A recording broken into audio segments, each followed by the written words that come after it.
We're back in the pavilion, which means that it must be Wednesday, and we have another Pink Slip to Power Move story to share with you. If you're new here, make sure you hit that follow or subscribe button so you never miss a story. Welcome to Pink Slip Pavilion. And if you're returning, welcome back to Pink Slip Pavilion. This week we have Elle Freeders and her story from failure to finding her purpose. This pink slips the stars, not the end.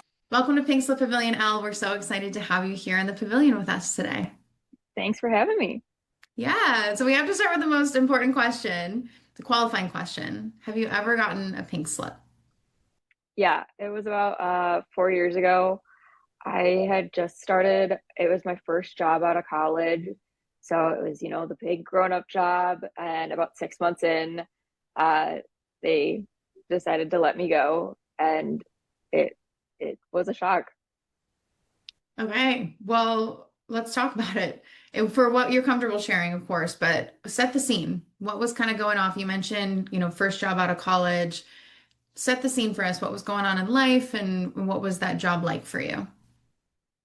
So I had just moved into my own apartment. I had been, getting established, starting up my new routine of what's life look like after college, of, maintaining work-life balance, of, I was also coming out of COVID because it was 2022. So it was still a COVID setting of, I'd finished up school online and then, so it was all of that. And, I had my first apartment, living on my own, discovering a new city. And then when I was let go, I was very surprised because I had been told, oh, you were doing really, really well. Like, you're improving, you're seeing we're doing what we want. And it also, I felt like a failure because, your whole life you're told you go to school to get the job, and then, you get the job right after college, and I took all the right steps. Never in there is the step of, oh, now you're let go. What do you do? Especially as like Yeah. I was 22 at the time, or 24 at the time, not 22. It was in 22. But I was, I'd done everything right. And I was like, I was working hard. I felt like I failed. And, it was just a hard moment. And um, definitely took some time to recuperate. And, um, it was a rough couple months after that, trying to deal with the unemployment scene of, oh my gosh, how am I gonna, afford my apartment after, not even being in it for 6 months. Um, you know, I thankfully had some savings, so I wasn't gonna be too hurting there, but still it was like, oh my God, my savings are gonna take a hit because of this. Absolutely. And then I also didn't know how long it was gonna be. So unemployment can only cover only so much. And, then you gotta worry about groceries and, and everything else. And so it was rough, but I made it through, obviously. Yeah, and I definitely want to dive into kind of how you went from this space to where you are now. But I also want to just kind of commend you because I know there's a lot of Gen Zers that are going through just kind of a weird workforce. You came, like you said, you mentioned COVID. 2022 was post-COVID, but not really. We were still kind of in the weirdness and things were still kind of normalizing. But it is really hard to graduate college and hit the workforce and go, okay, I've done everything right. And then feel like, well, wait a minute. What do you mean I'm losing my job? And it's such a exciting moment to have your own apartment and start to feel like you're getting your feet and then kind of getting hit with this reality that is actually really common, but we don't talk about. So you feel like you're kind of the only one, and what did I do wrong? So how did you kind of evolve your mindset? I mean, you've shared, and thank you for being vulnerable where you were. How did you kind of get out of that mindset to get to the next step and kind of get through it? My family and friends were a great support for me through that time as well. And I kind of just kept at it, kept applying. And yes, the rejection was hard at times, where it's like, you're applying for hundreds of jobs and you hear back from maybe five at max. And, finally one stuck. And finally getting that, it was like the light at the end of the tunnel of I had an opportunity. I was given advice when I left my last job, or when I was let go from my last job, that they're like, this career, which I thought was my previous spot, was, I thought, my dream job. It what I had been focused on since I was in high school as a kid, of like, this is what I want to do, dead set on it. They gave me some advice. They're like, you know, we've noticed you're really good at this hands-on aspect of my career, of in this element. Maybe you might want to shift and look into that position of things. So when I went into applying for jobs, I used that mindset of, okay, still going to apply for the position I was in. And it, you know, somebody might give me a shot in that position as well. But maybe I should shift, maybe I need to shift a little bit and go more towards this hand-on aspect, which is where I actually end up now. I'm on the hands-on side of it. And it, you know, was hesitant at first because I was like, oh, you know, kind of looking at it as maybe this isn't going to be forever. It's a stepping stone to I'm still in the realm of what I want, but and I'm exposed to that other side of of that career I was in, but it might not, and it's a stepping stone. I may never, you know, I can eventually use this to get to that other side or the next step, but it turns out I actually really do enjoy the side I'm on.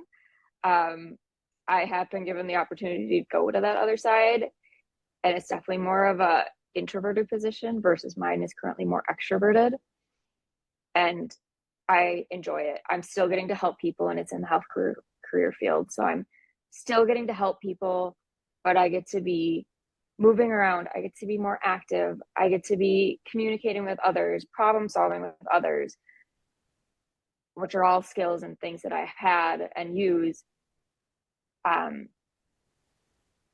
So it's been almost eye-opening that it's like, oh, whereas the other side would be more introverted. I'd be sitting at a desk all day, be working on stuff more independently. Yes, I could still collaborate with others when need to be, but I have, you know, I was like, after some time, it's like, oh, maybe I don't actually want to do that anymore. And, you know, now I'm in a career where I've been given opportunities to teach younger, newer employees that have come in under me, and, you know, teach other students. And it's actually given me more opportunities to grow in some of my other leadership stuff that I've had coming out of college and high school, that I never thought I would ever get to flourish and grow in my professional career. So that's been great. And, you know, some of the other side things that I've gotten to do, I've been wonderful as well. So I love that you took the feedback from your last job and you took it as constructive and opening new doors for what was possible. Because I think we're often put on paths and we think that our careers have to be linear and I have to stay within one line. Otherwise, like I'm failing or I'm deviating or it's going to throw off what I've been working towards. And life is just so much more fluid than that. And yeah, often you don't know what you don't know. You've never done that job. You've never been exposed to certain things. And so sometimes taking those risks actually allow you to meet different parts of yourself. And I love that that's part of your story because it's actually a really great segue into blessings. And you've kind of alluded to some of them, but I mean, you found something that you actually love even more, would you say, than what you were doing, and you loved what you were doing. yeah. I mean, it's a different side of the things. And I mean, coming out of school, you're only ever taught such a limited career of, oh, these are your only options. And it's the basics of things. And then once you get into the real world, there's so many more Hmm. that you just never, especially when it comes to the health careers field. There's so many positions I currently work in a lab, and there are so many positions that I never even knew about when I was in college, of that's an avenue to take, or, oh, combining this interest and this interest, and you get this career field. And it's just, there's so much more out there that I feel like I didn't even know about coming out of school, that you sometimes don't even know about until you're actually in working. And Yeah. so too, I think that's been was eye-opening as well, and also a blessing that, I'm like, oh, there's still something I can do in the field that I thought I wanted to go into without doing the initial job that I was exposed to. So if you could go back and you could talk to yourself when you were going through that layoff now, obviously you're on the other side of things, but you have so much wisdom now in just the experience. What would you want that version of yourself to hear and to know? I mean, it's going to be cheesy and I probably wouldn't have taken it at the time, but it's going to be okay. That because of my job, I have been given the opportunity. I've got more people. I work with people more my own age, so I've gotten great friends out of this position. The opportunities that I've gotten out of this position, what's happened to me in life has out of this position of the growth.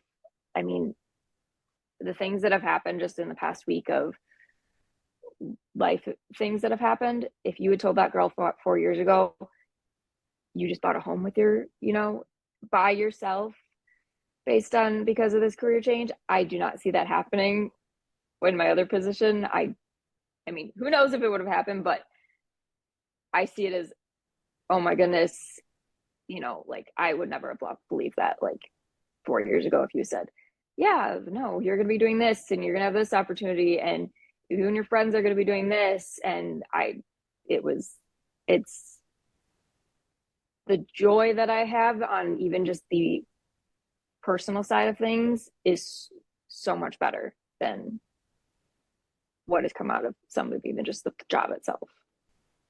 That's huge. And I know a lot of people need to hear those exact words. And it's funny because it's going to be okay is the number one thing or the number one answer when I ask that question so far out of all the interviews I've done, that is the number one thing that people say. And I almost wonder if we need to be speaking that to ourselves more often when we're going through crisis. It's going to be okay. I know it's going to be okay because there's that perspective that's missing in the moment. But I hear it over and over again. It's going to be okay. But that's when you're on the other side and you can see, oh, it is okay. I survived this. I'm better off for it. It's that perspective piece I want people to hear and go, oh, I can tell myself it's going to be okay because it is. That's real life. Yeah, most So definitely. if there's someone listening to this right now and they are afraid of a layoff coming because the world is still a very interesting place, even though we are very much out of COVID, or they're walking through this season right now and they're struggling with, am I going to be okay? Or maybe they've gone through this in the past, but they're still processing some of the emotions because it is an emotional process to go through. What would you want them to hear or know? I would say, again, it's going to be okay. But also, I felt like I was a burden at times. And I would say lean on your family and friends, lean on your support system because they can also be a huge help of, if you're having a bad day, talk to them and they can help you get through it as well. So, like, that too would be don't be afraid to lean on your support system as well to get through a hard time. But again, it will be okay and you will make it through. Amazing.